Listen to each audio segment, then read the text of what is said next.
of our government is money laundering from the very top. The crooks are running the place. The American taxpayer is being stolen from to financially prop up the bureaucrat. Nancy Pelosi somehow worth $200 million. And it's coming out of the barista at Starbucks check. It's coming out of the guy at the movie theater's check. Whoever's paying taxes, that little bit of money that's going to pay taxes is going back in the bureaucrat's pocket. Hey, you guys, I'm here with James Catledge, and we are in Breckenridge. I've been doing some skiing. Jess fell down a whole bunch of times, which was amazing. It was great. Then today we spent the day going snowmobiling on some huge mountain peak, and that was super cool. And we're going to be talking about money laundering. Real quick, let me explain what money laundering is. A lot of people have a misconception of what money laundering is. Money laundering is anytime you basically are trying to make dirty money look legal.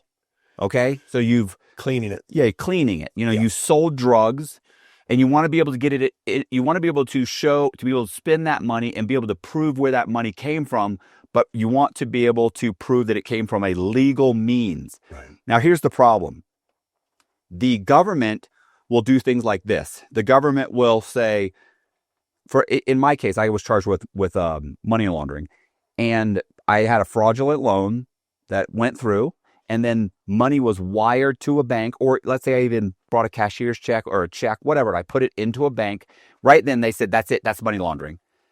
Technically, I don't think that the guys that wrote these laws said that if you place money into a bank account that's dirty, it should be considered money laundering. Money laundering, or anytime you remove money from a bank, they say it's money laundering. So a lot of that's just BS, I think. Money laundering should be that you're doing something illegal, you're selling drugs, you're making $1 million a year, you then launder that money through what appears to be a legitimate business of some type, and typically you pay taxes on that money. That's a big problem with a lot of money launderers, is that guys are like, oh, I want to show where my ill-gotten gains look legal, but I don't want to pay taxes on it. Okay, well then you're an idiot. You pay the taxes on it. So the best explanation would be you have illegal money. Let's say you're selling drugs. You then somehow or another launder that money through a business. Let's say because it's in cash, obviously. You take that cash and you launder it through something like, and a very common one is a cash business, car washes, laundromat, strip clubs, nail salons, things that are basically cash businesses. Although a lot of those businesses aren't even really cash businesses that much. Not that anymore. Yeah, they're slowly now. I think strippers are probably taking Cashapp. Right. Venmo. Matter of fact, I feel like that's something we should look into tonight. Yeah, I've heard of this. Right. You should go. We go to a strip club. We ask the strippers, do you Venmo? What are we? You're still taking cash? We may need to research this. Yeah, that seems reasonable. Right. There's no strippers here. No. We should have looked into that before we came. Yeah, we set up camp in the wrong city. Yeah, we could be somewhere else right now had we known that. By the way, I like this city. Yeah. It's very quaint. It is very quaint. I think we're currently filming at 10,500, almost 11,000 feet. Yeah. How you feel? I feel lightheaded. I felt lightheaded since I got here. Right. It was horrible. You really did feel lightheaded. No, I did. I went up and we rented an Airbnb. Yeah. And in the middle of Breckenridge, it's beautiful here. Like, matter of fact, maybe Colby will throw up some pictures, depends on how he feels. But the whole time I've been here, not the whole time, it took about a day before it hit me. Yeah. And I had gone up and down the stairs once or twice, and then I just suddenly got woozy. Yeah. And I felt woozy ever since. And I've started to feel better today. It's been a couple days. I started to feel better today. Yeah. But I also took something. What did I take? Jelly beans. No. Wait. What? Altitude pills or something. Supposedly they were supposed to help. You know what I noticed? Here's what I noticed. When you got here, now this is unique to you. There's a lot of people here. We got our wives and girlfriends here. Right. And when you got here, you were dizzy and needed to sit down. And what I noticed, obviously, is the moment the luggage was unloaded, taken up the stairs, and everything put in its place, you seemed to be settled right in. But we're dizzy until Jess finished all that. Listen. Is it the altitude or is it work? There's 2 master bedrooms to this place. Right. And then 2 smaller bedrooms. Suites, right. Jess brought all the stuff up to the junior suite or whatever. 12,000 feet. And then we found out, hey, there's another master bedroom downstairs. Right. And she was like, oh, we got to move down here. And I was like, listen, man, I'm not moving all that stuff. I'm not getting involved. I'll sleep in that bed. I'll just sleep upstairs. If you sleep hot at night, you know how disruptive that can be. Whether you're having trouble falling asleep, you're waking up sweating in the middle of the night, or all of the above. That's where Ghost Bed can help. As the makers of the coolest beds in the world, Ghost Bed is your go-to for cooling mattresses, cooling pillows, and cooling bedding. From their signature Ghost Ice fabric to patented technology that adjusts to your body's temperature, every Ghost Bed mattress is designed with cooling in mind. So whether you want a plusher mattress that cushions your shoulders and hips, or a firm option with exceptional support, your Ghost Bed will keep you cool and comfortable all night long. When you purchase a Ghost Bed mattress, your comfort is guaranteed. You can try out your mattress for 101 nights, risk-free, to make sure it's the right fit for you. Plus, they offer free shipping, and most items are shipped within 24 hours. If you're not sure which Ghost Bed is right for you, check out their mattress quiz. You'll answer a few questions and get a personalized recommendation. Even better, our listeners can get 50% off site-wide for a limited time. Just visit ghostbed.com/Cox and use the code COX at checkout. Again, that's ghostbed.com/Cox with the code COX at the checkout to save a whopping 50% off site-wide. So, but we moved it. Anyway. We did not move it. Well, Jess moved it. Jess moved it again. Right. Jess is a gangster. He is a gangster. Jess is very, except for skiing.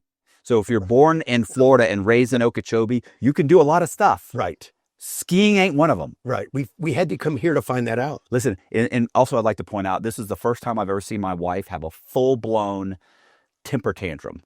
On the mountain, full-blown, tears in her eyes, throwing skis, yelling at me. And I was like, hey, you need to calm down. I'm like, this. The next domestic charge. We're halfway down a mountain. Yeah. You've got to calm down. She was like, and she calmed down. She got her ski. She was ready to throw the skis over her shoulder and just walk. Wow, I never let her live. I'd been like, ooh. But she didn't. She put the skis back down. When another 20 feet fell. When another 20 feet fell. When another 20 feet fell. Right. And within 30 minutes, we were down the rest of the slopes. It was only Gangster. Yeah. Gangster skier. Takes a lot to take that much abuse. Right. Right. I'm talking about me. Say, I've got a thought. Money laundering. Money laundering. That was on your charge. Yes, they dropped it. Okay. And the way my lawyer explained it, I was like, what are you talking about, money laundering? She said, right. Did you put the money in the bank? And she said, you have millions of dollars worth of wires going to your different bank accounts that you were in control of. And I said, yes. She goes, that's money laundering. And she said, did you ever remove any of that money? I said, yes. She said, every time you remove money from that bank, she said, that can be a separate charge.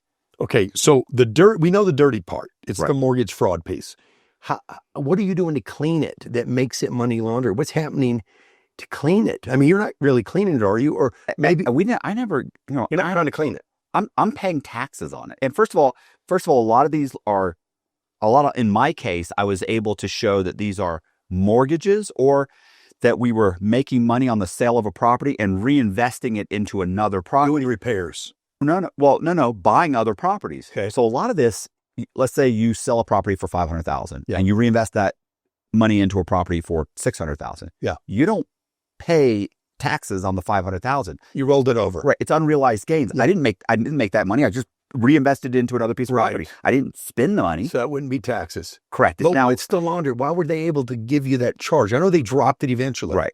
But that was part of your settlement. I mean, because that's all it takes is did illegal gains go into a bank account? That's it. Okay. Money laundering. Okay. Did that money, and these could be two separate charges. Did you remove it from the bank? Yes. Oh, we could charge them for another charge. He also removed it. That's two charges right. Of money laundering. Okay. So eventually, because that money laundering charge was extremely high, and and they had so many other charges, and money laundering doesn't sound as sexy to them as bank fraud, because my investigation was going on in the middle of the financial crisis. So they love to keep saying, mortgage fraud, bank fraud, financial fraud. And fit the narrative of the time. They just, they said, well, okay, we won't pursue that. Yeah. But in general, typically it's laundering money. There's lots of ways to do it, especially in real estate. Right. In real estate, you can go, it's so funny because I've said this before. I've said this many times when people have been like, how do you launder money? How would you do it? I was like, I do it through real estate. It's easy. And then I give them the example. And I would say, I'd go buy a house that is in need. Let's say if that house it's in a neighborhood that would, let's say, sell for $200,000, just to pick a number, $200,000. You can go buy a house in that area that's run down for $50,000. Let's say I buy it for $50,000. I then do $150,000 worth of repairs. Okay. But I'm paying all cash. I'm buying. So the roof goes on, it's $12,000. Here's $12,000 in cash. Right. The new floors are $15,000. Here's $15,000. The new kitchen is $20,000. Here's $20,000 in cash. Because every single guy that's going to work on every one of these guys that's going to work on this place, from the plumber to the roofer, is more than happy to take cash. Yeah. So you're paying them in cash. You dump $150,000 into it. You think, okay, well, Matt, you bought it for $50,000, you put another $150,000 in it. Yeah. You're going to sell it for $200,000. You didn't make any money. I'm not trying to make money. I'm trying to launder the $150,000, which I've done. Because when I buy it for $50,000 and I sell it for $200,000 3 months later, it's laundered. It's laundered because what all the IRS sees is Mr. Cox in January, he bought this house for $50,000. Now in May, he sold it for $200,000. Yeah. He made a profit of $150,000. It's laundered. That money so they don't see the $150,000 in repairs, because I don't tell them, oh, I spent $150,000, so I didn't make anything. No. I tell them I bought it for $50,000. I painted the outside of the house, me and a couple buddies on the weekend. Yeah. I trimmed some trees. Market went up. I sold it for $200,000. And here's the great thing about real estate is that happens. Yeah. So they would be like, we can't prove anything. Yeah. He bought it for $50,000, sold it for $200,000. So the laundering is the $150,000. You're taking the $150,000 and cleansing it through the sale of that house. Right. Through those repairs. Yeah. I've laundered the money. Yeah. So now I sold it for $200,000. And here's the great thing. In real estate, you could take the $150,000, reinvest it into another property. You don't realize those gains. You don't have to pay it. You can just keep doing that until eventually you do start. There's no way to go forever. Right. Some point it catches up. Regardless, let's say I made $150,000. I don't mind paying a percentage of that to the IRS. I want to pay them, because what I don't want to happen is for someday I get busted and they say, hey, you've got $3 million worth of stuff. We're taking everything you have. I want to be able to say, whoa. I've been buying real estate. Yeah. I bought this house for $50,000. I sold it for $200,000. I bought this one for $300,000. I sold it for $800,000. I bought this one for these 3 houses for $50,000. I sold all those for $250,000, $200,000. That's where that $2 million came from. Yeah, I know how to pick them. I can pick them. Yeah, right. I'm a picker. I'm going to show a little work, just a little bit, not much, but a little work. Yeah. And they're going to be like, okay, he's good at this, and he also is good at selling drugs or whatever they catch you for. Yeah. But at least you get to keep your stuff. That's the laundering. Right. Typically what happens is they come in, they bust you for some crime, and then they say, everything you've done, if you can't prove where that money came from, it's part of the crime. We're taking everything you have. Yeah. And they'll take it all. So even that. Right. Let's say you got say you have a Lamborghini, and you say, no, I spent $50,000 of my own money on the Lamborghini, and they'll go, yeah, but the other $250,000 came from dirty money. We're taking the Lamborghini. You go, what about my $50,000? They go, oh, that's just done. Yeah. You're done. You're just screwed. Okay, I have a question about money laundering, and I thought it was a little more complicated. So you tell me, I may be wrong about this. Go back to the repairs, the $150,000. Right. Okay, you're paying this guy. That's a legit deal. You got repair guys willing to take $150,000 to do all the repairs. What if, this is what I thought money laundering was, and maybe it's another level, where you tell let's say it's the plumber, hey, look, the job cost $8,000. Right. What I'm going to do is give you $5,000. You're invoicing me $8,000. You're giving me $3,000 back. I'm going to give you the $8,000 because you invoiced me the $8,000, but I'm getting $3,000 back. See, I thought that was money laundering, where each of these repair guys, well, I don't understand. You're saying they over invoice me. And I give them the full payment, and we're doing kickbacks basically on every repair I do in the house. So I've got more cash, but I show them my books. $150,000 was spent to repair this home, but maybe it was $100,000 that was spent. But I get invoices for $150,000 to show IRS, whoever comes to look. Okay, well, I would think that's still money laundering. That's what I'm asking. But that's different. What you're trying to do is you're trying to remove money. You're trying to say, hey, keep more cash. Right. You're trying to say, I spent $8,000. Yes. They don't know, and you're trying to get money that the government doesn't know about. That's correct. That could be money laundering. That's also money laundering, I would say. I'm dirtying more money? Or maybe tax evasion. Okay. One of the two. All right. Yeah, I'm just trying, because I think this happens a lot. When I built a custom home, and I had an air-conditioned guy, well, it was a repair guy for the house, like a handyman. My ex-wife and I are at church, And he's going to fix we have 3 or 4 of these condensers. And he says, I'll get it fixed where you guys are at church. We're in Vegas. It's very hot. I come back and he says, the air conditioner's fixed. I had the guy come out. You lost the compressor, cost $1,000. You got it fixed. Well, I had a sneaky feeling that it didn't cost $1,000. Right. So the next day, it's a Sunday while we're at church. The next day, Monday, I call that invoice, the repair company, who my handyman had dealt with. And I said, hey, listen, appreciate you fixing the air conditioner on a Sunday. I know it was an emergency. I got your invoice here, but I can't read the number. Could you tell me what the number is on this invoice? He said, 320. Oh, okay. So he's just stealing, right? That's not money laundering. Yeah, I don't think so. It's just theft. Yeah. Well, that was his last day with us, but right. I was wondering, because I think that goes on a lot, where invoices show one thing, but the real payment that's changing hands is another. So I always thought of that as money laundering. Yeah, I would think that it would be different if that was if you were the one who were going, and not let's say you're where I'd kill the air conditioning guy. Well, let's say you say, okay, well the repair is going to be $500, and you go, look, I'm going to write you a check for $1,000, but give me $500 back, cash, right? And then you could that's also money laundering, also because now you're trying to be able to show the government, hey, I've spent all this money, I have nothing left, but you've actually got $100,000 in cash that they don't know about. Yeah. And you're not paying taxes on it because he just handed you cash back. Right. You know? Okay. I've got another money laundering question for you. I did some time with a guy. I'm not going to use his last name because I don't want him in trouble. Right. But this is a crazy story. Daryl.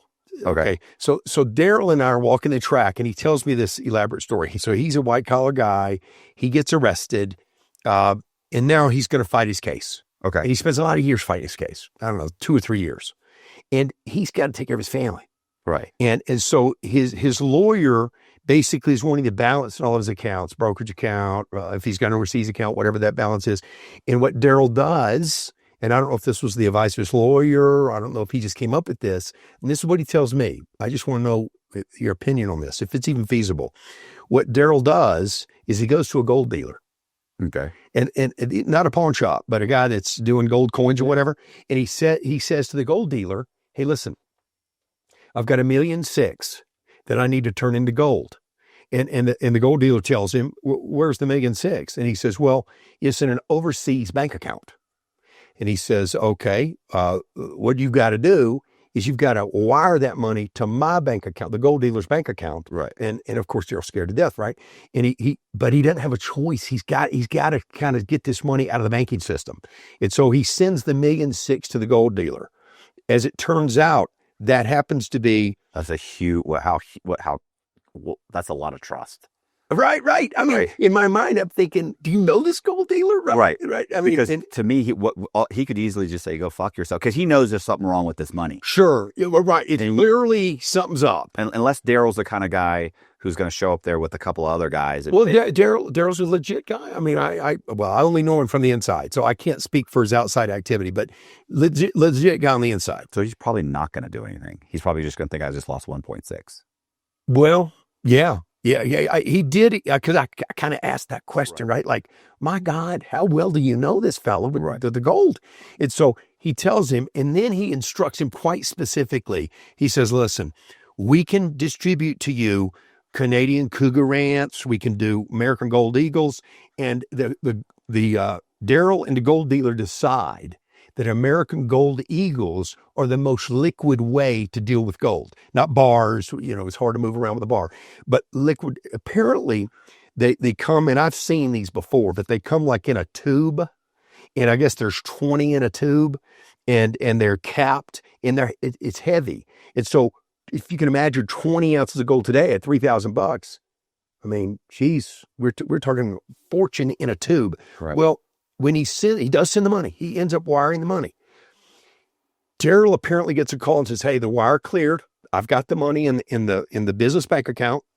Why don't you come down and let's talk about the way you want to receive it? He goes, well, we got a lot of choices here. I've got a safe. I've got a vault. I've got different types of coins you can pick from. And so they end up settling on the American Gold Eagle. Okay. And he ends up leaving the gold dealer with, he says to me, a briefcase he almost couldn't carry. And apparently when I'm so fascinated by this. He said, when you open it up, there's these styrofoam fillers in these holes where you put the tubes. And apparently, I don't know, it's 8 or 10. I lose track of what he said, but it's 8 or 10 of these tubes of 20 ounces each in this briefcase. He says, that doesn't hold $1.6 million. That briefcase got like $1 million in it. So he's got to have 600,000 more in a different briefcase. Now, we're not talking a Samsonite. Right. This is a American Gold Eagle red case that apparently, if you and I go to buy gold or something and we had enough money, this is the way we would receive it. Right. Official printed from the U.S. government, American Gold Eagles. Well, he's got a case and a half of this stuff, and the guy helps him. He puts it in his car. He says, literally, the back of his car sunk down when he put it in there. It was so heavy. Right. And apparently, for the next few years, 2 or 3 years, however long he was on pretrial, he would go to this gold dealer, 1 coin, 2 coins, 4 coins at a time, whatever the price was on the screens. This fellow would give him cash, and he literally lived like this for 2 to 3 years because he had no income. So he gave the gold, the coins back to the same guy. Same guy. Okay. Yeah, because he knew he would deal with him fairly because he trusted him because of the wire and the way that all went down. And so apparently for 2 or 3 years, I think it was close to 3 years, he lived off gold. And I'm thinking to myself, this guy successfully exited the banking system. It successfully exited maybe some transparency that the feds would have on his money and was able to live almost with cash, but not cash. Right. What do you think of that? Is that feasible in your mind? That seemed, look, I knew a guy named Ron Wilson. Yeah. And he had told me that numerous people that he knew would wire him $80,000. This killed me. He told me this one time. He said, and he would overnight it to him in FedEx. So he's like, stuff it. Well, he didn't do that because he had the gold, the depository would do that. So he called them up, and this was silver, by the way. Okay. He was a precious metals. And he said, so I call the guy up and I'd say, hey, I need $80,000. And they go, okay, where do you want us to mail it to the customer? Yep. It'd be whatever, the little bars or a little silver, whatever, coins. And he said he mails it. And he said, I always told them I want them to have to sign for it. I don't want this to come back. Yeah. And he said, oh, no, of course. So he said, one day I did this. He said, I do this all the time. Yeah. All the time. And he said, these guys would do ridiculous things with the money. He said, sometimes they put it in their safe. Sometimes they bury it. Sometimes he said, coins. The coins. He Yeah. said, at one time he had a guy that melted it down into all the doorknobs in his house. Like it was just, Right. And so this guy, he said he had done the deal over the phone. He said, I'd sold him lots of precious metals over the years. Okay, 80,000, calls them. Okay, great. He said, be there in a couple of days. So like a week and a half goes by. He gets a phone call. He's like, yeah, what's up? Let's say the guy's name's Brad. He's like, oh, Brad, what's up? He's like, listen, Ron, when's that stuff going to get here? What do you mean? It's there. He goes, no. Somebody signed for it. No, he goes, no, I haven't gotten anything. He goes, did you sign for it? You didn't sign for anything? He said, no. He said, let me call you right back. Calls up the FedEx? No, not he did because he didn't FedEx. No, it's the depository. Okay. Calls them, but says, hey man, what's going on with that? And the guy goes, hold on, checks, and he goes, oh wow, we didn't. He goes, who signed for it? He goes, nobody signed for it. He's like, what are you talking about? He's like, I know you always ask us to have them sign. I'm sorry, we didn't do it this time. I'm sorry. He goes, okay, where is the silver? They said they delivered it. And he goes, hey, I have a question. He said, ask your buddy how he gets into his house, through the garage or the front door. He goes, why? He said, because if it may just be sitting next to the front door. He calls the guy up. He goes, listen, how do you get in your house? He goes, I go through the garage. He goes, you ever been to the front door and last your front door or last 2 weeks? And he goes, no. He goes, go look at the front door. So the guy actually had how you have your door. Porch. Guys will have a screen door. Yes. He had a screen door. The FedEx guy put the $80,000 between the door and the screen door and closed it. So he said when he opened the door, it fell right there. He'd been there for 2 weeks, almost 2 weeks. Unbelievable. Sitting there, $80,000. But this is, you know what I'm saying? So this guy had so many stories like that about guys coming in and they would come in with cash. Right. A lot of these precious metal guys are on the fringes, right? Well, I was wondering, yeah. You know what I mean? Well, at least according to him and a couple other precious metal guys I met, most of them were running like Ponzi schemes. But well, actually, he was running a Ponzi scheme. Okay. But the point is, he was for like 15 years. He was actually, I think, he was a legitimate precious metals dealer. And he would talk about, you have to understand, and this was in South Carolina, he's like, a lot of these guys, they make a lot of money. They just don't trust the government. Yeah. They want to hide their money. Yeah. They're always in fear that the government's going to come in and just take all the money out of the bank. Or seize their bank account. Seize their banks. Like, We've seen it a lot. how do I, and so let's say you're a multimillionaire. If you're worth $10 million, you're going to put a certain amount of money in precious metals. You have to. And so this is what, and so they would come to him and they'd say, listen, can I give you cash? And he would say, how much cash you got? Yeah. And they'd give him $100,000 in cash. Yeah. And I think he charged 3 or 4%. Yeah. So that was the big thing was. So that's the VIG on the go when you're selling it. Is it's somewhere between 3 and 5%. And also when you're buying it. So when you're buying it, they're charging 3 or 4%. Yeah. Okay. You're 3 to 5. He's charged like 3 to 4. Yeah.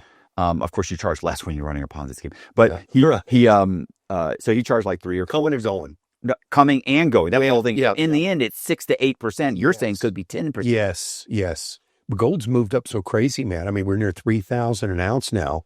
And I'm wondering, with this distrust in government, I bet a lot of people are moving to precious metals. Oh, I'm sure. Yeah, a lot. Sure. There's tons of legitimate guys, but the guys that I met, because I met them in prison. Yeah, sure. Like this one guy I met in prison. Yeah. So you know what else? I one of the guys that you talk to about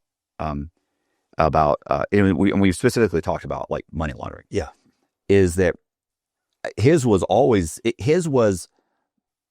it was precious metals, but it was he used certain types of collectible coins. Oh, and so his whole thing was he would call up these guys and say, "Look, he would go to this was ingenious. He would call them and say, "I want to buy your. I understand you have." I'm making all this up, by the way. I don't know how it worked exactly, but something like this. Let's say if you had 5 of these, let's say American Eagle coins, issued 1929. Yeah. Civil War. Right. Yeah. And he would say, okay, listen, you've got 3 of them. I have a guy that has the other 2.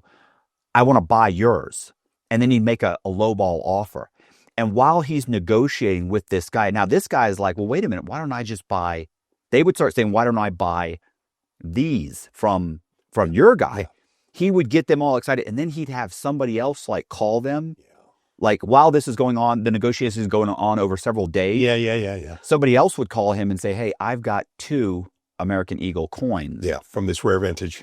I'd like to buy yours. And then this guy would say, okay, let me put you in contact with my guy. So now this guy feels like he's screwing over the guy that originally called him. Yeah. And he ends up buying those 2 coins. He's so excited about it. Yeah. He buys it. But really in the end, they're knockoffs. It's all BS. And the guy he buys from disappears. Yeah, sure. The original guy who has credibility has already kind of given him the name and who they are. And now that he's been able to contact him behind his back, when this guy disappears, he's complaining to him, hey, what's going on?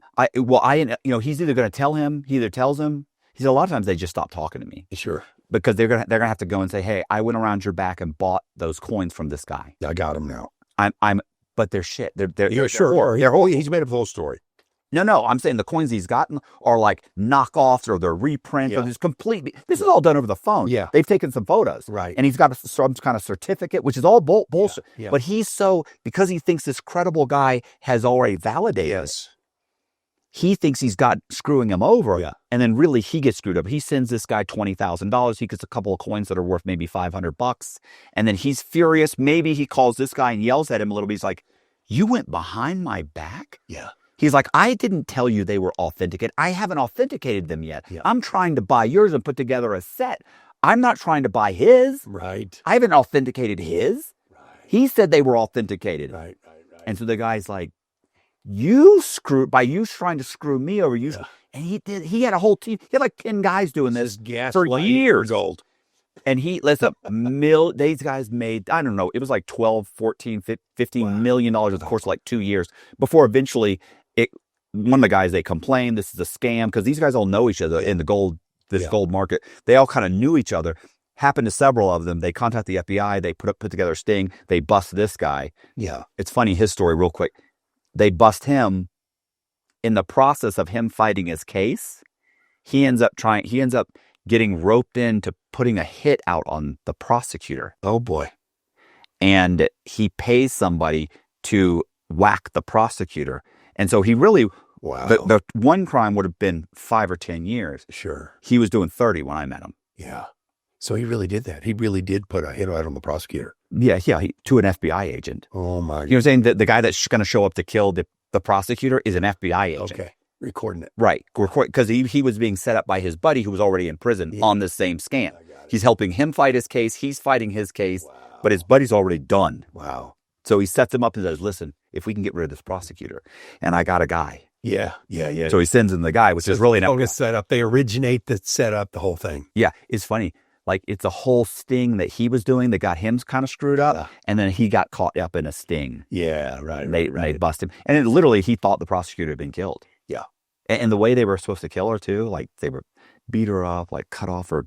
Like, it was a whole vicious thing. Yeah. And yet he's like, yeah, well, this is what you got to do. Like, he's telling the FBI agent. Yeah. So he's just done. Yeah. He's done. Yeah. So anyway, you were. Well, there's one other story I heard, which is along these same lines. This is a totally different guy, but in this, I think this guy did this because there was way too much detail involved. And when you're walking the track, guys pour their heart out to you. Wants to make a friendship or whatever. So I heard some crazy stuff. I'm not even going to mention this guy's name because I'm pretty sure this really happened. So this guy said when his case hit, and it was the investigation phase, not an indictment, that there's no arrest. So he's early, right? He decides that he's got to pull money. He's got to get money out of the system. Right. Same type of thing. And he doesn't think of the coins, which was, I thought, a great idea. But he doesn't think of that. He's thinking normal, cash from ATMs. And so he literally gets 3 or 4 of his buddies, maybe some family members involved, and they're hitting different ATMs, some with a fee, some free, all the ATMs in the city he lives in, and they're pulling out as much as that ATM will. Sometimes it's $500, sometimes it's $1,000, whatever the limit is. Right. And they're putting the cash in envelopes, putting the amount on the envelope, and he has rented an apartment through some type of friend of his, which I don't want to get too specific in case this somebody figures this guy out. But the bottom line is he gets a friend to rent the apartment, sign a lease. This apartment's going to stay empty, and there's a safe in the apartment. And all these rounded up ATM withdrawals that go in these envelopes end up in that apartment, in a closet, in a safe. The apartment's empty. And so by the time his case does hit, and it becomes some type of an official indictment where you now need to show your assets and they begin the real pour through on you, he's got close to $800,000 in this safe in cash. And literally he says that he would go to this safe, like in the middle of the night, he would leave his phone in one place, all these, I've seen a lot of movies, but it's probably needed to do it. Yeah. But he would leave his phone in one place. He would drive in a borrowed vehicle, sometimes borrowing different vehicles, so it's never the same vehicle, and go to there to get the envelope for that week's worth of family cash. Right. To feed his family and to do what he had to do to live, not to do anything improper, but to take money out of the system, which is similar, money laundering, to almost like to make it non-surveilled, where you couldn't see the money. But I guess the guy had $850 or something like that in that safe. Yeah, crazy. No, I was going to say, you remember we initially were talking about laundering it by buying a cheap house and renovate it? Yes. I was going to say, the reason I had brought that up, just to jump backward there real quick, is I was watching a podcast the other day about a drug dealer who talked about how that's how he was laundering his money. How? The same way I just told you, bought it for $50,000. Okay. So anyway, I wanted to mention that real quick. Okay. But my problem with taking out the $500 or $1,000 is that at some point, if this guy goes to trial and the prosecutor looks into him, they're going to be like, you pulled out $800,000. Like, no, seriously, that's what I thought too. Plus, the ATMs have cameras, and whoever's involved in withdrawing from his account with his debit card or whatever has a problem. Is on these cameras. So I don't really, and I didn't get into that. I didn't want to ask him like I was some nosy guy trying to figure out his case. But I'm assuming they're wearing hats. I don't know. Right. But if I'm pulling with your card out of an ATM, I don't necessarily want my face on the camera. Yeah. So I'm assuming they worked it out like that. But this guy ended up with 800-something thousand that he could live off of. And you know what it's like. Once it hits, they take all your money. Yeah, they take everything. You're illiquid now. And they don't care. They don't care they don't care about whether you're living or your family be able to feed your kids or that. Exactly. It becomes you should have thought about that. Yeah, sure. That was before you started being a criminal. Right. Right. So Yeah. I mean, I in my situation, Listen, I don't know if you guys can hear this, but or you can't even see this. I wish you could see Colby, the producer here. Oh, he's freezing He outside. looks like an Eskimo. He's eating on the hot tub. So Colby's freezing, and the wind is blowing, and the trees are like swaying, and you can't really see it here, but you can see it at the top. Yeah. Anyway, We're in the deep. we're getting it's getting dark. Your cameras are dark. Yeah. Yeah, Well, we're really illuminated at this I mean, point. you're illuminated as well. you can see us On okay? the main screen, you Yeah. guys look good from what I can. Okay. Yeah. All right. I'll tell you my situation. I was concerned about this. So when I heard all the stories, I thought, my God, how creative. These guys had figured out all this stuff, right? I had a similar, I mean, I was 6-7 years fighting my case. I had to go back almost like a beggar to some people that I had worked for in the past because I was running a big company. They were wondering, why would you need Yeah. to do anything? Yeah. Why are you coming? So why are you coming and taking a menial job that's beneath you? That's You should be running this company, not. That's literally. So I had to go back to some mentors of mine who were generous enough to give me consulting gigs inside their company where they found some value in what I could provide them. And thank goodness I was able to earn a 6-figure income all through pre-trial because of good people who would mentor me early in my career. Yeah, or I wouldn't have made it. I certainly wouldn't have thought of the safe or whatever, the goal. I mean, those are things that, I don't know how you come up with that stuff. Yeah, I didn't have to do any of that because there was no pre-trial. took you immediately. They checked me and said, Right. "You're not getting. You're not going to eat a checkbook. You're going to be fine. How am I going to survive? We're going to feed you, Yeah, we're going to feed you all your meals. and we're going to house you. You'll be a Shampoo will be provided. Mm-hmm. Right. What's going on real quick? Yeah. Because just because we had talked about this earlier, Yeah. where Trump had what did he do? Commuted someone's sentence. Oh, yeah. You're talking about the lady? Yeah. Okay, this is great news, I think. All the pardon czar, and I don't know if they're called a czar in every administration, but Trump has... He likes bizarre. The czar's a powerful word. But he has identified a commuted felon who did 20 years in prison, an African-American lady who did 20 years in prison with the help of Ivanka and Jared Kushner. She's pardoned by Donald Trump in his previous term in office. Right. So she had been working with him behind the scenes because he wanted to better understand what inmates go through, what to understand. He, of course, did the first step. Of course, yeah. Well, not just that. He probably thought there's a chance here. Well, true. There's a chance he may end up. You're right. Like, I hadn't even considered that, but you're right about that. Because I think I mentioned this to you before. I had a guy. This was a few months ago. That had he'd gone to trial, white collar criminal, gone to trial, lost, was about to be sentenced between like 5 and possibly 20 years. Like the government's trying to give him 20. He's trying to say 5. And I was flown out to Vegas, spent 2 or 3 hours with him. Remember this. So these guys fly me out. I spend a couple hours with this guy, and he's concerned about all kinds of, because keep in mind, all he's ever seen is locked up, He's Shawshank Redemption, all it's the new black. Orange is the new black. Exactly. He's thinking that there's going to be stabbings. He needs a tattoo. He's already saying like, how much am I going to, he's thinking, why wouldn't I just we're like, look guys, they might come to you. They might try and, shake you down for, protection money. Should I and bujitsu? Right. I don't know what that means, but he's saying they might shake me down for, they might, he's like, so guys are going to have to pay protection money, that sort of thing. Right. And we're like, right. But you're going to go to a camp. Yeah. At worst, you're going to go to a low, and there may be guys that will try. And so I have to explain to him. He's already like, well, why don't I just pay? Why don't I just? No, you're not paying. So we're trying. We had to really break down everything to him. Like, don't talk about your case. Don't go in and say, I don't talk about my case because you're a clean cut white guy. They're going to think you're a sex offender. Yeah, right. So you just say, look, I'm here for, and you give them the charge, and then say, that's all I'm really going to say. Like I ran a company. This is what happened. Give a very, very brief, and that's it. Do not get into specifics. Yeah. The guys are like, I don't talk about my case. Well, that's not you need to be able to say, hey, here for bank fraud. Why? Well, they say I robbed a couple of banks. That's really all I want to say about it. Oh, okay, cool. Or bank robbery. They say I robbed some banks. Or bank fraud.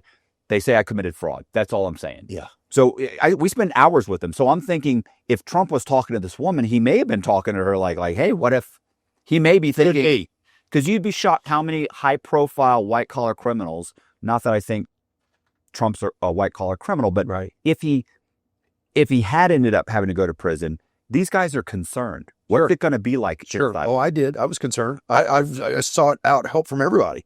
I never really thought, even no matter what, listen, whether you think he's guilty or not guilty, I never thought he was going to prison because I thought, could you imagine that? Do you know how hard it was for Martha Stewart? Nobody wanted to take her. Yeah. Every warden was like, we don't want her. Don't send her here. They didn't want to deal with the press and imagine this person has to be safe all the time. Right. Because I'm going to get blamed if they get stabbed or hurt right. or shook, or just shook down. Yeah, even if it's just like, hey, you want to make sure you don't get hurt, bro, you better send my people $1,000 a month, whatever it is. Right. They wanted to make, they're going to be like, I can't, this is not going to end up good for me. So I never thought they were ever going to really probably send him to prison. Yeah. I always thought it was going to be something like probation or ankle monitor. Can you imagine? He'd do fine with that. Yeah. So anyway, you were saying, so this woman talks to Trump. Well, they've been talking the whole time apparently because she is now appointed the official pardon czar. No one gets pardoned in the Trump administration without her reviewing the case and recommending it to Donald Trump. And the beauty of that is this woman has done time. Right. She's done 20 years. He's trusted her because apparently, and she says this, I want to say, I think I saw her on CBS News. She actually says that Donald Trump called her 2 years before his election and said to her, hey, listen, if I win, I'm taking you with me. And apparently their relationship of trust, he had such empathy for her terrible story, the bad experience, that he wanted her judgment in how to really assess an inmate and how to assess someone who's reformed, because there's a lot of bullshitters in prison. Yeah. How do you assess reform? Well, who better to assess it than somebody who's been on the inside? So I'm just real pleased that we've got a prison czar that's been in prison for 20 years. Yeah. Here's the interesting thing about that I think is cool about her. Yeah. Is that she's going to be concerned with, what has this inmate done? Did they really deserve this sentence? Right. And have they changed? She's going to be more concerned about, like, how are they living? How did things possibly go wrong in their case? Yeah. To get in this. Because here's the time was wrong. Right. Here's the problem. And we talked about this earlier. Yeah. So, and this may be a good or a bad example. I think it's an okay example. I give you an example is that, so what people understand is there's something called the federal sentencing guidelines. Here's the issue is that, let's say for bank fraud, let's say for $1 million in bank fraud, you should probably do, if you've never been in trouble before, you do like a year for $1 million, a year in prison, and then you have like 3 years probation. Here's the thing. You think, oh, okay, so it's $1 million. Well, that sounds like that's actually fair. That seems more than reasonable. Honestly, you probably should do a year or two, but whatever. Let's say $1 million. That's not how you get screwed. What the prosecution does is they start adding on enhancements. And a lot of the enhancements do not apply to you. I'll give you an example let's use the example of a bank robber, a simple bank robber. If you go in with a note on a bank robbery and it says, give me the money and nobody will get hurt. Now, that's just kind of a phrase. Let's face it, it's a phrase. You probably shouldn't have phrased it that way. But the truth is that you're really just saying, give me the money, right? I don't want to hurt anybody. Or you say, I don't want to hurt anybody, or give me the money, or don't, whatever you say in that if you hand that note to the teller and she gives you $5,000, you're probably looking at doing 3 years. Here's what the problem is. What'll happen is, if you say you give her that note and then she gives you the money, and then let's say she's not moving very fast, and the guy goes, back up, back up, back up. And he reaches over and grabs the drawer and dumps the drawer, and then he leaves. Here's what a prosecutor will do. There's an enhancement for kidnapping. And the definition of kidnapping is so liberal that if you simply move someone from one point to another, just by directing them. Controlling my movement. Correct. By controlling their movement, then that's kidnapping. So now this guy who should have got 3 years. Oh, by the way, even if the note said somebody's going to get hurt, I'll kill somebody, it could just say nobody will get hurt or give me the money, something very benign. If the woman or the cashier, because it could be a guy, yeah. If the teller says they felt threatened then they can say you through force or by threat, you got the money. So now think about it. You gave him the note. You told him, back up. It's kidnapping. You're going to be charged. You should have only, I think you should be charged with, because this is really how they wrote those enhancements. Yeah. They shouldn't, they typically make them very, very, they give the prosecutors a wide berth so that they don't miss somebody that should have gotten. But that's not what happens with the prosecutors. What the prosecutors do instead is the prosecutors say, no, we're going to give this to everybody we can give it to. So here's what they do. Instead of looking at it and thinking, you know what? When they meant kidnapping, they meant by grabbing this person and moving them into a room and locking the door, or by taking them with them and putting them in a van, or by zip tying them and moving them into like something. Ransom. Yeah, something really, really, Kidnapping. by kidnapping, what everybody thinks of kidnapping. Right. Not saying move back, and she steps back 3 feet. Yeah. That's not what they meant by kidnapping. Right. The law. Right. So here's what happens. I give you a note. They give me $5,000. I leave the bank. I should have gotten 3 years. Instead, For bank robbery. Instead, what you get is that you committed a bank robbery under the threat of force, right? And you scared this person and you told them to move back. They also charge you with kidnapping. So now you're looking at 20 years. Yeah. Think about it. 20 years. And then they'll tell that person to get on the stand and they'll say, look, you were in fear of your life, weren't you?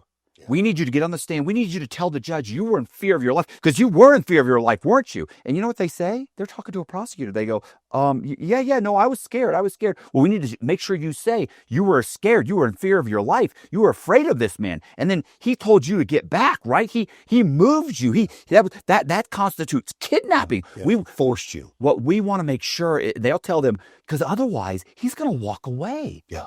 He's going to get probation. Yeah. They already know you're going to get 3 years. They lie to the witness. The witness then says all of these things. The judge gets upset because she's on the stand upset and crying about how listen, I've heard this before. I use this example. My buddy Zach stole someone's identity and stole their credit card and used their credit card. And I think only spent a few $100s on the credit card.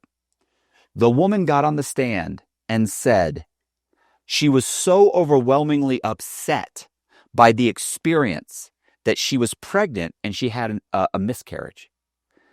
First of all, she had to make 3 phone. So when Zach's lawyer goes up and says, "What happened?" Well, she was notified by the credit card company that someone had stolen her identity and used her credit card. She said, "Yes, that was not me. I didn't do that." So guess what? That was one phone call she had.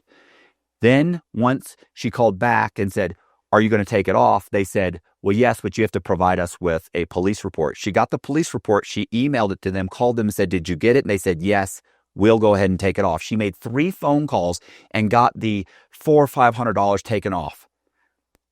But she was told by the prosecutor, this guy's going to walk away. So we need to make sure that they understand how you felt and how upset you were. And then she suddenly says, "I was pregnant. I had traumatized." And now, I'm not saying that it's not a traumatizing experience, but for you to try and put a miscarriage on some guy who bought some credit card numbers, and put it on a card and then ran it and bought some stuff and walked out of the store. Like, she was never attacked. She was never threatened. Yeah. She never met him. She made 3 phone calls and got it taken care of. Like, this person is not the vulnerable victim that she made herself out to be.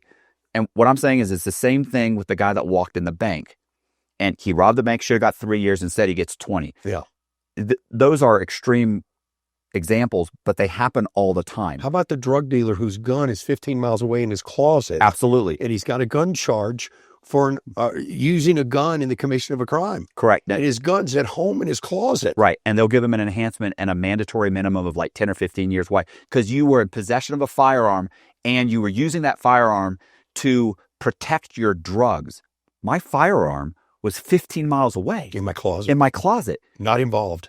but doesn't matter. Yeah. You're a convicted felon in possession of a fire. So these are the kinds of things that the prosecutors do. Yes. And listen, I can go on and on and on with every examples. case has them. Right. I'm not saying that. So this is the problem: is that most people, when they think someone got pardoned, or they got clemency, or they got their sentence commuted, or They're thinking it's a freebie. well, no, what they think is he was innocent. Oh yeah. Oh, he was innocent. That's not the case. Yeah. And a lot of problems is that a lot of Americans think this too. Here's what they think: if you say, "Oh well, I robbed the bank," and they go, I got 20 years. And then they say, "Oh, well, you deserved it. You got 20 years. You robbed the bank." You go, no. I robbed the bank with a note. I said, "Hey, give me the money." No gun. I had no gun. I gave them a note. They gave me $3,000. I walked out. Yeah. And then they say, "Yeah, you got 20 years for that?" Yes. Now, the problem is a lot of them, and some people will be like, "Oh, well, you get what you deserve." But they do that until it's their taxes. Yeah. And they've been claiming something on their taxes that wasn't right, that wasn't real, or they're lying about this, or they get charged. They get charged with something. They get pulled over, and there's a gun in the car that has the filed off. Yeah, the serial number filed off that they didn't know about. It was one of their son's friends who stuck it under the seat. Now they don't. Card app. An exaggerated income number. Right. Yeah, exactly. Like there's so many things. Crimes. Right. Or they get a DUI and they say, and then you got a DUI, or you're going to have to do this and this, and it's going to cost you $10,000. They're like, I had a couple of drinks. I was fine. I wasn't speeding. I wasn't this. Everybody can justify their own situation. Right. So the point is that I'm not saying these guys shouldn't go to jail. I'm saying that at least this woman, unlike most of the previous attorneys who have never been in trouble before. Right. I can't stand the idea that it's some attorney who's never been in trouble before. Is the pardon czar. It would be somebody who would look at my thing and my stuff and say, "Oh yeah, he deserves 20." We cannot let him out. No, he's a bad guy. No. Wait a minute. I'm not. Most of these guys aren't saying, "Hey, I didn't rob the bank." What I'm saying is, it wasn't a violent takeover bank where I zip tied 5 people, dragged them into an office or the vault, and then with guns and stole. Like, you're giving this person who robbed the bank with a note the same thing that you are giving someone who robbed it with a gun and zip tied people and went into a vault. Yeah, and that's not what the people that crafted the sentencing guidelines intended. That's right. That's not what they intended. So in my case, everybody's like, "How did you get 26 years? Enhancements. I should have gotten 6. Yeah, right. I started off at 6 years. I got 20 years of enhancements that didn't apply. I got an extra 3 years because I had a badge that I made that said the badge said statistical surveyor. For the Salvation Army. No. I told people that I was taking a survey for the Salvation Army. There's an enhancement that says if you use the government or a charitable or a charity in furtherance of your crime, then you get a 2 or a 3-point, a 2-point enhancement. And because I told homeless people that about hey, I'm taking a survey for the Salvation data. I just said Salvation Army. Like, I didn't use them because it was more credible. I just used them because I needed a source to answer the question. And if you read the definition that the people that crafted this, that the sentencing guideline commissioners used, it says where you go and you are telling people like you're collecting for the Cancer Society and they're writing a check to the Cancer Society, you're collecting on behalf of a charitable institution. That's what they meant. Yeah. All I said was taking a survey for the Salvation Army. It could have been, I could have said, "Hey, for Blue Bunny ice cream, I'm taking a survey, and I'm paying them $20. They would have been like, "Yeah, cool, bro, $20 right now." I don't care. They would have answered the question. Right. The Salvation Army didn't help me further my crime one bit at all. I get an extra 3 years for that. Yeah, they think you're stealing money from the Salvation Army. You're not using it at all for that purpose. Can you go to trial for like those enhancements? You can go to trial for enhancements. Absolutely. There's hearings on those enhancements. Right. The problem was I didn't go to trial for it because my attorney told me, "Matt," and there was probably 10. No, there's about 15 years worth of enhancements that simply did not apply. Right. And she said, "Matt," we went through the definition of every one of them. And I was like, "That doesn't apply." She's like, "Absolutely. I'm going to go in front of the judge. You're going to plead guilty. I'm going to go in front of the judge. I'm going to argue the enhancements. He's going to clearly see That's not applicable. these do not apply. Yeah. And he'll take those enhancements off, and you're going to end up with about 12 years, which I thought was appropriate. Yeah. I figured I deserved about 10 years. Yeah. We got in front of the judge, and she had a powerful argument, but nobody explained to the judge that he was supposed to knock these off. Oh So my she goodness. loses all the arguments. Now, granted, I'm looking at like, yeah, there's no way, like you'd have to be an idiot to think this applies. Right. Well, apparently, Yeah. the judges are basically almost prosecutors. Yes. They're like, They used to come from that. right. They're like, he was like, no, I disagree. I feel he soiled their name. That's not what the definition says. Soiled. Doesn't say that at all. The same thing about soiling their name. Right. And he said, no, I disagree. Boom. There's an extra 3 years I got. Another one. Bam. Listen, and some of these enhancements were so insane. Wow. And I said this before. I'm going to give you an example. So when they're counting up victims, I'm looking at the list of victims. They're trying to get over certain, like if you have more than 5 victims, you get like, well, you have more than like 10 victims, you get like a 1-point enhancement. You get, and then it goes to like 25 victims, you get like a 2-point. Then it's after 50, you get 3 points, right? And every other point, it's not like an extra 6 months. Your first enhancement's like 6 months. The next enhancement's like 8 months on top of, so now it's 6, you got 6. The second enhancement is 8. The next one is like 11. The next one is like 15. Yeah. The next one's like 18. Like they keep going up by bigger and bigger. Every Exponential. right. So one of my enhancements was, and then we'll get off me because everybody in the comments is going to be saying, "Oh, it's all about you, Cox." I'm giving these are just examples that happening. Sure. These are firsthand examples. That's all. I could be using somebody else. This is what we want our borders are. That's been. This is why we want borders are prison. that understands how you can get screwed. Yeah. And I'll give you an example. So here's what they said. They said, we're counting your victims. And I looked at the victims and I went, wait a minute. And my victims were just over 50 victims. And I went, wait a minute. You're counting some of these victims as multiple victims. They said, what do you mean? I said, keep in mind, this is all banks. Yeah, institutions. I said, you're counting, there used to be a bank called Countrywide. You're counting, I did some day, I hit Countrywide quite a few times. Okay. So they were like, I was like, okay, you're saying Countrywide Home Loans is one victim. They go, that's right. You're saying Countrywide Bank.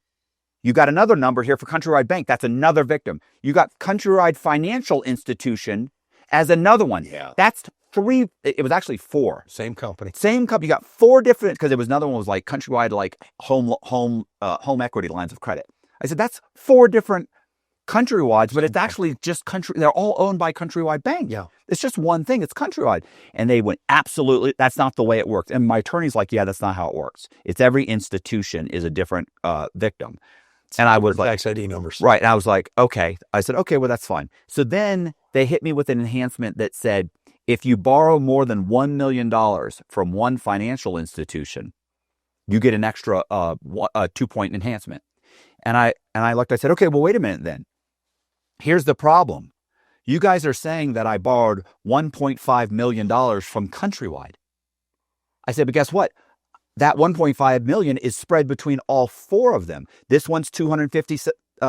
This one's $750,000. This one's $500,000. This one's, and I said, so it's one or the other. Either it's one financial institution or it's 4. And they said that. And the prosecutor got yelled at me. She yelled at me several times. Yeah. That's not the way this works, Mr. Cox. That's not. You borrowed more than from Countrywide. I said, yeah, but you're saying Countrywide is 4 victims. 4 separate companies. Now you're saying it's 1. Right. You're bending the law Absolutely. to meet whatever, however much you can jack the guideline up. Absolutely. And here's the problem: is that You have no leverage. I have no leverage. I play good. My lawyer's sitting there No going, leverage. they can do that. They can do that. Yeah. They're the government. Listen, I could give you a couple more enhancements that it's the same thing. Every one of them is like, are you fucking serious? Yeah. At There least, needs to be reform there. right. At least this woman will be able to go in and say, look, this guy, he's done 10 years. Yeah. He's looking at 25.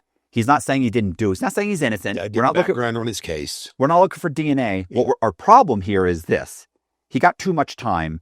And most of the time you got too much time because of these enhancements. Absolutely. Did you know I got an extra 1 level because I committed a crime while I was on federal probation. An enhancement. An enhancement. By the way, after I'd been locked up about 10 years, they went in front of the Supreme Court and they dropped that. And now you can't give someone an extra. Oh, very good. It's just because they were on probation, you can't give them an extra because they're already going to. Crime is a crime is a crime. Right. You can, just because he was on probation and commit another crime, you can't give him on the moon, but yeah. Well, you can't give him extra time. Yeah, right. He's already got, because here's why. You're already going to give him an extra level because it's for criminal history. Yeah, yeah. Now you're giving him another level. Yeah, you found a way to stretch it. I got charged with that. Yeah. I never got that taken off. Yeah. Do you see what I'm saying? Yeah. This woman would be able to say, listen, she understands it. Like, I'm not saying let this guy out. I'm saying he's got 25 years. He's done 10. He should have been sentenced to 15. Knock off 10. Yeah, right. But lawyers don't tend to do that. No. And they may not even understand these guidelines like you do. Right. Or like she will. Right. Yeah. You know what I love about Trump doing this? And, I think a lot of this comes from Jared Kushner, his son-in-law, having an experience with his dad going to prison way back. And I think Jared whispered in Trump's ear in the early administration, hey, listen, there's a lot of unfair things going on inside the Department of Justice. A lot of unfair things going on with criminal sentencing and all that stuff. And I think that's why we got that First Step Act. He's the one that put that bipartisan law into place. I think Trump's his first term, where he wasn't behaving the way he is now. No, that's right. It was new. It was all new. It was new. He wasn't doing. He was trying to kind of play a little bit of ball. I want to do some things. I'm going to do stuff. But I think that whole time he was holding back, thinking, oh, when I get my second term, I'm going to turn into a fucking maniac, and I'm going to go ahead and I'm just going to gut this entire system. And in 4 years from now, I don't think the country will be recognizable. I don't either. And unfortunately, and I know a lot of people are going to be upset by this, I can't wait to see it. Yeah. Please disassemble it. Yeah. Because there's so much waste. Yeah. It's absolutely ridiculous. And that thing it's not set up for the American people. It's set up to serve the bureaucrat. Right. The whole system's set up to serve the bureaucrat. Right. The American taxpayer, whether they know it or not, is being stolen from to financially prop up the bureaucrat. Right. That's unfair. I want to get into Nancy Pelosi's net worth. Let's figure out how a lady who makes $174,000 a year for all the years she made it is somehow worth $200 million. Please explain to me. She should be investing our money. She should be my financial advisor. Right. Like, why wouldn't she do stock picks? Right. Why can't she do that for the government? She should be doing that for the government. She should be doing that for the Treasury. Right. And here to go stock picks. And it's not just Democrats. Like, it's on both sides. No, for it's sure. on both the sides. Republicans allowed this to happen on their watch too. Yeah. They sat back and pretended they were all about fiscal responsibility when this nonsense was happening at the Treasury. Right. We all see it. And I think we've got to deal with this at the elections. Yeah. We've got to deal with all of them. Unless they could explain how they were not party to the receiving of all this unnecessary funding. Yeah. Yeah. And I want to understand how Chuck Schumer is worth $175 million and he's never made more than $155,000. I need to understand it, please. He's another one of these great investors. Let's figure out. It's funny because I used to always say, like, if you were super smart, like, you're not working for the government. But the truth is, I'm wrong about that. Yes. Apparently. Yeah, apparently these are real smart people. Right. If I can convince enough people to get me elected, then I can manipulate the system from the inside, and I will make hundreds of millions of dollars. Yeah, access to information is power. How about AOC? She's worth $8 million. How about that bartender from Jersey? How's that possible? $8 million. What is she doing that is allowing? I mean, I think her district's basically a few apartment complexes. How in the world is she worth $8 million? Let's get into it.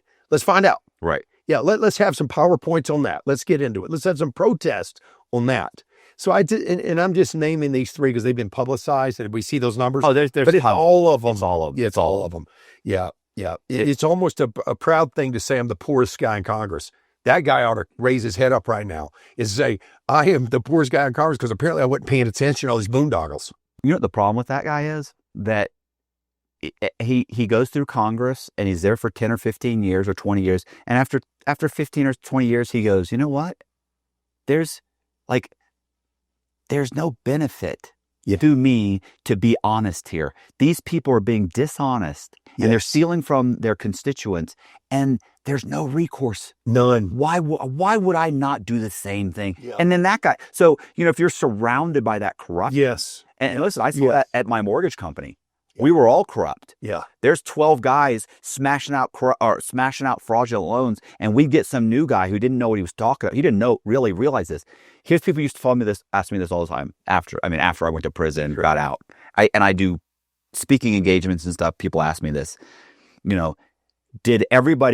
did you bring people in knowing they were committing fraud or they would commit fraud? I was no, I didn't have to. No. I bring in legitimate guys, and I would know that very quickly they were going to be committing fraud. I'll adjust. I only had one person Quit the entire time. Yeah, because he was rubbed wrong I'm ethically. going to say his name. I'm going to say his name. Yeah. Because he went on to be extremely successful. His name is Kevin Studeville. Okay. He got into my office. He stayed there about 2 months. He and I liked each other. Yeah. We went to dinner. We hung out. Yeah. I liked Kevin. Respect. I liked Kevin's girlfriend at the time. Yeah. As a matter of fact, I still talk to her. I've talked to Kevin. Yeah. After about 2 months, and Kevin never did anything fraudulent. After about 2 months, he saw how much fraud was going on. He came to me one day, and Dave Walker, which was my business partner, and he said, "Listen, you guys, I can't stay here." Yeah. He said, I appreciate everything you guys have done and bringing me in and helping me. And Matt, you've shown me a lot of stuff, and you guys have really helped me. He said, I've learned a lot of legitimate stuff. He said, but there's a lot of fraud going on. And he's like, and it's not that I'm involved, but I'm around it. And the people around me are committing fraud. And he goes, my fear is that things will go wrong and I will be somehow connected to it. Yeah. He goes, and I just can't do that. I can't be a part of that. And he genuinely liked me. Yeah. So it was upsetting to him because he wanted to work with me. Yes. So just because we had so much fun. Yeah, friends. Yeah. Listen, we used to have game night. Like we would go like once a week and play games. All of it, it'd be like 6 of us would get around and play like Monopoly or whatever. Yeah. So he was a cool guy. He went on to continue to do mortgages. I almost say commit mortgage fraud. Commit mortgage. He never committed mortgage fraud. Right. He went on to do mortgages, and then I think he does now and invest in real estate. This guy's probably worth 20 or 30 million. I love that. He drives like a Ferrari. He's got a wife and kid and the whole thing. He's a perfect example of you can do it the right way. You can do it the right way. Yeah. And listen, you know where I got this guy? This guy did like 3 years, and I didn't know this is how it worked. It's not Smith Barney. What's one of the ones like it was like Morgan Stanley. And I think it might have been Morgan Stanley or something. He was hired by Morgan Stanley. He worked for him for 3 years. And I was like, and he's like, oh, I hate it. I go, why'd you stay 3 years? He is because when they train you, if you leave before the 3 years, you owe them the $60,000 that it costs to train you. Yeah. If you stay for 3 years, then you don't leave it. Yeah, you don't owe that money. You can leave. Yeah. So he stayed exactly 3 years, quit there, came to work for me for about 2 or 3 months and said, no, not going to happen. Not for me. And then left my place, went on and made tons of money. The problem is he's the only person that did it. Yeah. Out of probably 20 other guys. Yeah. They came in, they saw the fraud. Modified. They modified their behavior. Yeah. They changed their moral compass or their ethics. Yeah. They started committing fraud. They either went and started their own fraudulent company or they stayed with me committing fraud. They did something, but they continued on with fraud. Yeah. They got in there. And it's the same thing with Congress. You might enter Congress a perfectly legit person. But you see all this fraud and you see these guys. Because keep in mind, these guys would go in and be like, oh my God, you changed that? Like, aren't you scared? No, I do it all the time. I've been here for fucking 4 years. Yeah. I've never been in trouble. They love me. I'm making $500,000 a year. I got here. I was making $25,000 working at Pestex. Yeah. Now I'm making $300,000. I live in $1 million house. That's right. I've been doing it 4 years. It's never caught up with me. And they go, huh.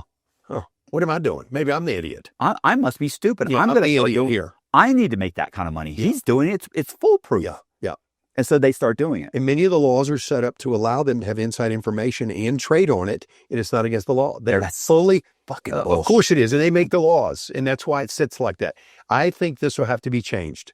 And I think we got the guy in there to do it. The Speaker of the House is working right with the Trump administration and try to, indoctrinate some of these things into Congress. I'll tell you what, I don't want anybody to enter office, public office, as a way to make money. I want you to be as a civil servant. Right. Make your money in the private sector, come in and serve, and then get out of here. Right. Oh, there should be term limits. Yeah, absolutely. Absolutely should be term limits. Yeah, just like the executive branch, the president. Yeah. And then smart people will want to do it. People who are not crooks. The gentleman you just referenced, his great story. He's a guy who would serve our country well. Right. And he would go in briefly and go back home. Right, exactly. Yeah. We want people to make their money in the private sector, come in and serve America, understand how it all works, and go home. I would love, when we don't have Colby of the camera or the thing right now, but I forget, is that there's the famous general in Rome, and I don't Patton?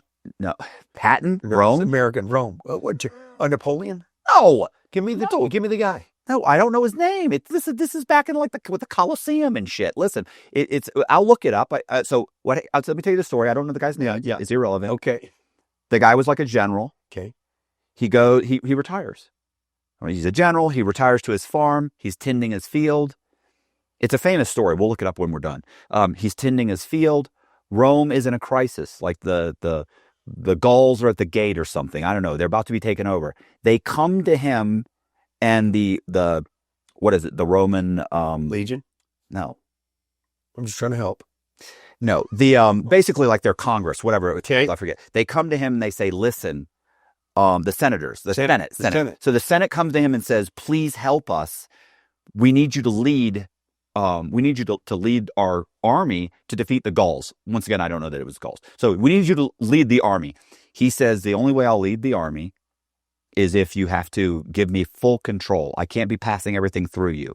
And they said, "You have to give up complete power, and I'll be basically like an emperor." And they were scared and terrified, and they said, "Okay, we'll do that." When they gave up complete control. We need it. The thing is, one of the things I liked about the story was he puts down like his hoe, right? Like he's in the thing hoeing, puts his hoe down, goes, gathers up the army, goes off and fights the Gauls, defeats them, takes 5 or 6 years, comes back, says they're done, they're finished, they won't bother us anymore, hands back power to the Senate, walks back to his farm, picks up his hoe, and starts back with his garden. That's it. That is the guy that you need. That's what we're looking for. The guy that doesn't want power. Yeah. He just wants to retire. I just want to hoe his garden. Right. But he probably shouldn't use hoe. Yeah, right. Rake. Is his name Lucius Quintius Syntetius or something like that? Good. We didn't come up with that. Lucius Quintius. Is that the story? Lucius. Anyway. I love it. Struggle to defeat. Cynthius was summoned from his plow to assume complete control over the state. I love it. Yes. Plow. That's what we're looking for. Yeah. That's what we're looking for. Right. That's what America needs. Yeah. People willing to get off their plow and actually serve America. We need some Luciuses. Yeah. And I think that's what's going to happen at the upcoming elections. It's got to. We got to flush them out, Republicans and Democrats. Yeah. And independents. They are bartenders, all of them. Do you think Doge Bartender. I just threw that in there. Administration is going to uncover money laundering and all these other Okay. agencies? Yeah. Yes. Here's all of them. Here's the problem: is that in the past, when they've done these investigations and they have the Senate hearings, and then you find out that they found out all this horrible stuff, and then you go, whatever happened with that? All these horrible things came out during the problem is, you said, okay, these horrible things came out, and you go, why did nothing happen? Well, because it's just the Senate or it's just Congress, and it's just a Senate hearing, and they can't do anything. And you go, okay, well, we got all this information. Now we know. Why doesn't the FBI do anything? DOJ. Because the FBI is elected by the same people or they're all friends of friends. And so that's oversight. Right. The head of the FBI says, yeah, I know, I heard. We're investigating. We're looking into it. But the truth is they're burying it. Yes. I don't want to arrest this guy or these guys. He was appointed by the same guy that appointed me. And I have to go on. And I'm hoping that this guy's going to be elected again so I can keep my job. Yeah. And so we're not going to look into that. Yeah. Like, it's all a good old boys network. Yeah, that's right. That's the problem. These guys need to be independent of each other. Yeah. There needs to be oversight, of them. That's right. But I think we're going to find out that these checks that would do these bizarre things that when you say it sounds crazy. Yeah. Like who actually would approve a check to go, to go to some of these places? Right. What we're going to find is that there's an LLC named that. Right. They put it in that bank account. This is your money laundering. Goes in that bank account. there's not a Sesame Street in Ireland or whatever that they paid for. Right. It certainly didn't cost $20 million. Right. Okay. Or even if there is, then they sent them the $20 million. They kicked them back $6 million. That's it. For $1 million, they made some stupid fucking program. If they did it all, they pocketed the rest. The kickback is what we got to chase down. Yes. And that's what's happening. Because none of this makes sense.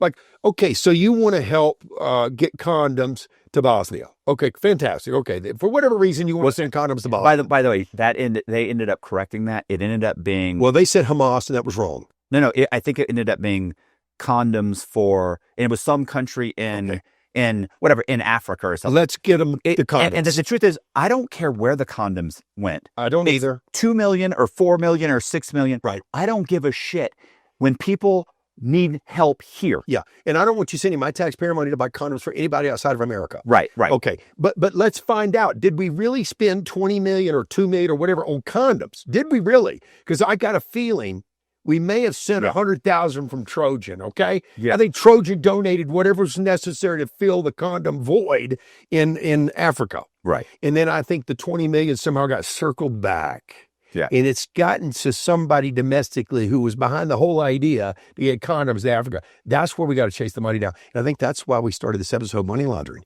because I believe our government is in a very bad place with money laundering from the very top. The bureaucrats have been money laundering for too long. Yeah. And they're pulling the skirt back on it. We're seeing it right now. The crooks are running the place. The crooks have been running it for a long time. Yeah.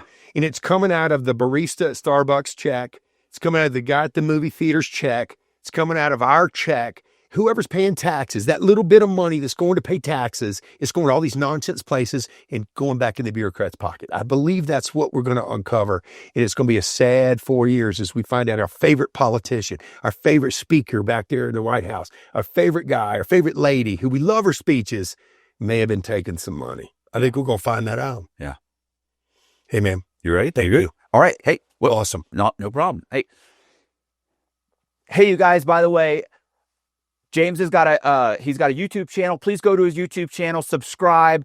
We're trying to get him over a certain threshold. We're trying to get him monetized so he can, you want me to say that? Are you okay? Inside Out. Are you okay with me saying get you monetized? Sure. Yeah. We're trying to get him monetized. It's called Inside Out, and we're going to leave the description in the description box. Go over there. Please subscribe to his channel. Really does help. He's been a super great friend to me. One of the few guys, that's not true. I like a lot of the guys that come on the channel, but one of the few guys that have stuck after the interview, and we've become very good friends.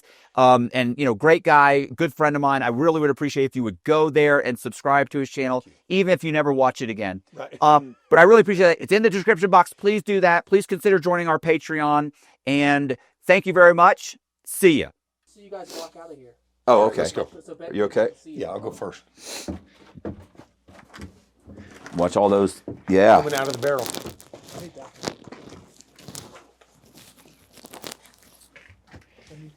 So you can see that we were in a barrel. Yeah. Oh, Let's my just gosh. stand there in the front. Yeah, stand in the front. Yeah, we'll stand in front of the barrel. Yeah, front of the barrel. Wave to the audience, and it'll fade out. All right. From Breckenridge. Awesome. Nice.